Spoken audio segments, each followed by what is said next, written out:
A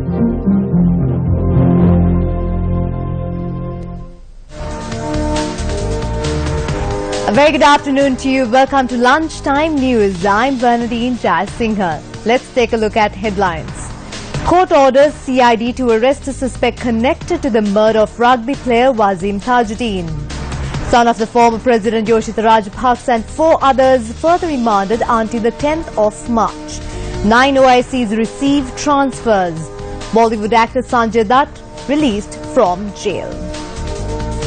Colombo Additional Magistrate Nishant Piris has ordered the Criminal Investigations Department to arrest the suspects connected to the murder of rugby player Wasim Tajuddin. The Additional Magistrate issued this order on the basis that facts revealed that the death appeared to be an act of murder. 5 persons, including son of former President Mahinda Rajapaksa, Yoshita Rajapaksa, were further remanded until the 10th of March. They were remanded after being presented before the Kaduwela magistrate today. Director of CSN Nishant Ranatunga, Rohan Valivita, Ashan Ravinath Fernando and Kavishan Disanayak as well as Yoshita Rajapaksa were produced before court today. Family members including the former president and the former first lady were also present in court.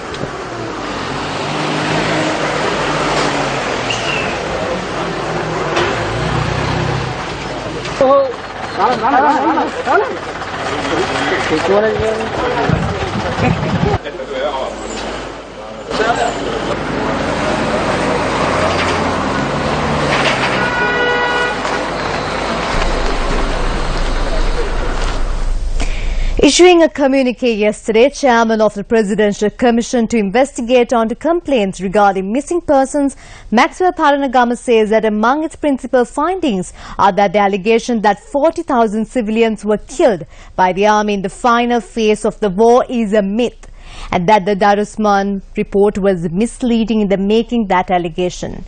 The communique was issued in the wake of the extension of the mandate granted to the Commission.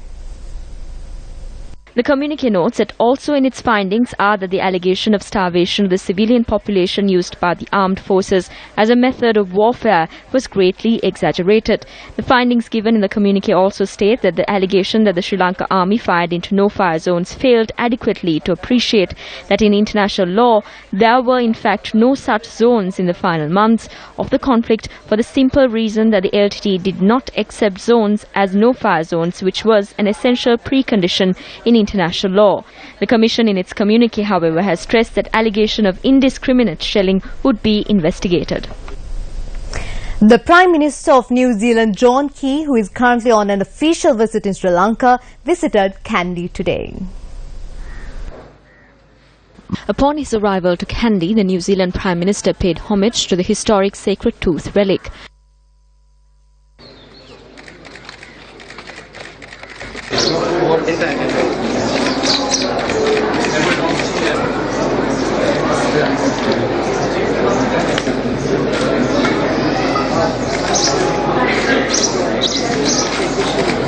Meanwhile, yesterday, Prime Minister John Key engaged in an inspection tour of the dairy farm in the Elipiche area in Pannala.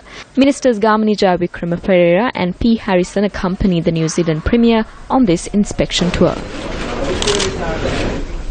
Convening a media briefing at the Sri Lanka Foundation Institute in Colombo yesterday, Transparency International Sri Lanka expressed views on the Right to Information Act. On the 3rd of December last year, this government got the approval of the Cabinet for the Right to Information Act. So at this instance, the government said that the draft bill for this act would be passed in Parliament within the first quarter of this year. But this bill is yet to be tabled in Parliament. When we looked into it, it came to light that by December, 8 provinces had made their recommendations and had submitted their approval for it.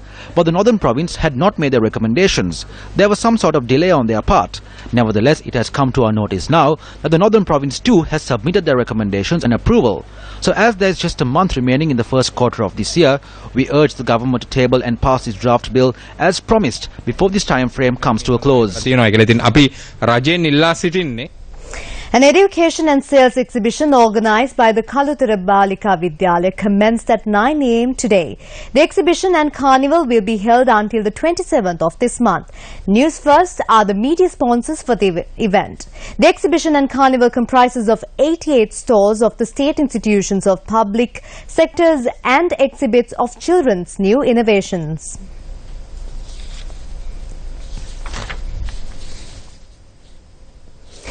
Minister of Finance Ravi Karunanayake says that the government of Iran has given a positive response to the request made by the Sri Lankan government to obtain fuel at a concessionary rate.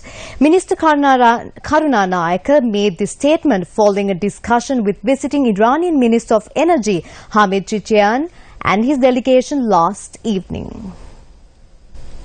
Minister Ravi Karunanayake said that the strengthening of trade ties between the two countries was broadly discussed at the meeting. Uma Oya project එක සම්බන්ධයෙන් ව්‍යාපෘති සම්බන්ධයෙන් ගෙවන්න තියෙන මුදල් ප්‍රමාණයක් අනහිටලා තිබ්බා. ඒ වගේම මේ තෙල් ගැනීමේ ප්‍රශ්නයක් තිබ්බා. The payment of money due for the Umaoyo project had been halted. There was also an issue in obtaining oil, but since there is no such barrier anymore, we discussed quite cordially on how we can renew trade between the two countries. We do have the money we owe them, so we discussed on how we can recommence trade ties with immediate effect. We also made a request at this point. Just as there were obstacles with Iran obtaining required amount of tea from our country, Sri Lanka also had the obstacle of obtaining oil from Iran up until now, because we needed oil from Iran for our refineries. So since we had to pay an extra 15 to 20% during this time period, we as the government requested that oil be supplied to us at a lower cost, to which they responded quite positively. Back to local news. The Gum at the Door-to-Door initiative launched by Newsfirst to identify the hardships of the nation and give a voice to the voiceless entered its second day today. This initiative, which is being launched with the assistance of the University of Peradeniya, will focus on the cities of Badal Kumbura and Chilau as well as a few islands in the Jaffna Peninsula.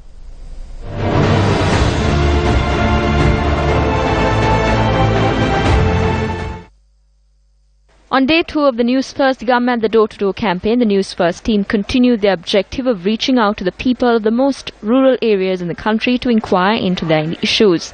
The Newsfirst team, which is touring the streets of the Munragala district, commenced today's proceedings in the midst of blessings invoked by the Badal Kumbura deities. The team had a first-hand experience on the challenges faced by the residents of the Badal Kumbura area to obtain water, roads and transport facilities. The Newsfirst team met with these residents face-to-face to find out adequate solutions to these issues. The Newsfirst team is set to travel to a number of rural areas, including Rasavita, Makkala later this evening. The island dwellers of Kawai Wappa Chilau extended a warm welcome to our Newsfirst team. Thereafter, the Newsfirst Gum at the team went from door to door to inquire into the issues faced by the people of this area. The team of Newsfirst members made their way to the Delf Islands as well. Another team was directed to Nainathiva in Jaffna. That is carrying out the Gum at the Door-to-Door campaign arrived in the Nainathiva Island just a short while ago. We are currently in the premises of the Nagadipa Puran Ratna Vihara, and we will be travelling to a number of homes in the Nainathiva Island to talk to them, to speak with the people, to find out their issues and to bring them to your attention. For the Newsfirst team, I am Rameshwarugal Bandara. Stay tuned for more updates throughout the day. The campaign, which is scheduled to reach rural villages located in 25 districts and identify the issues and hardships they encounter on a daily basis, is scheduled to conclude on the 18th of next month. The single largest public service initiative in Sri Lanka, the Newsfirst Gum at the Door-to-Door campaign, covering the most rural parts of Sri Lanka, giving a voice to the voiceless. The Newsfirst Gum at the Door-to-Door initiative, an unprecedented island-wide campaign in association with the University of Peradeniya. A passing out ceremony was held yesterday for kennels which were bought from Government of Netherlands to serve in the Sri Lanka Police Department. 43 new kennels were enrolled to the Sri Lanka Police Service at the ceremony, which was held at the Askiria Police Grounds in Kandy. Doberman Pinschers, Belgian Malinois and German Shepherds were among the kennels bought from Netherlands. A dog show which held at the occasion grabbed the attention of many. These kennels have been trained to detect various items including narcotics and explosive items.